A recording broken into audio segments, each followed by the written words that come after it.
मला वाटतं ते माजी नगरसेवकच होते फक्त. आम्हाला संघटना म्हणून ते शून्य होते आणि त्याच्यामुळे ते गेल्याचं आम्हाला कुठल्याही प्रकारचं दुःख नाहीये. परंतु येणाऱ्या महानगरपालिकेच्या निवडणुकीला येणारी त्यांची श्राद्ध घातल्याशिवाय आम्ही गप्प बसणार नाही.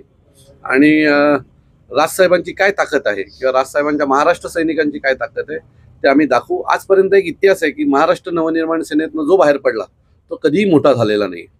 त्यामुळे ह्या तिघांचंही तेच होईल जे आधीच्यांचं झालेलं आहे. अहो, ज्यांना कपडे घालता येत नव्हते अशांना सन्माननीय राजसाहेबांनी कपडे घालायला शिकवले, मोठमोठ्या गाड्यांमध्ये फिरायला शिकवलं आणि राजसाहेबांना ज्या वेळेला त्यांची गरज होती अशा वेळेला हे लोक पळून गेले.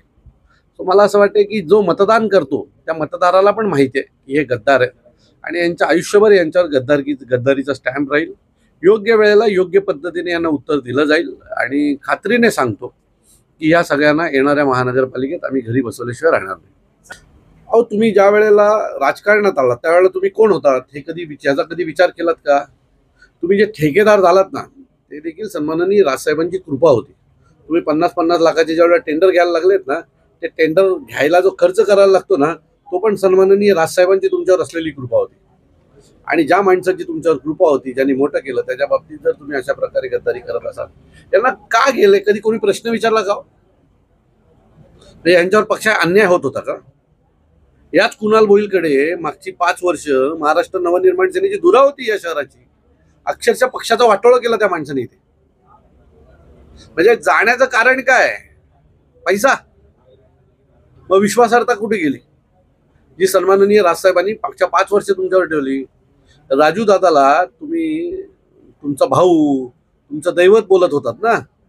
मग ज्या राजू दादाला जी लोक त्रास देत आहेत मागची काही वर्ष त्यांना राखी बांधताना तुम्हाला काही नाही का वाटलं? मग ती तुमची आधीची निष्ठा कुठे गेली? सो या सगळ्या मी तुम्हाला परत सांगतो या सगळ्यांची उत्तरं आमचा महाराष्ट्र सैनिक देईल. तुम्ही ज्या गोष्टीसाठी गेलात ना तिथेच आता आम्ही उभे राहणार. तुम्ही केलेली कामं ही किती % खरी आहेत ती जरा शोधतो.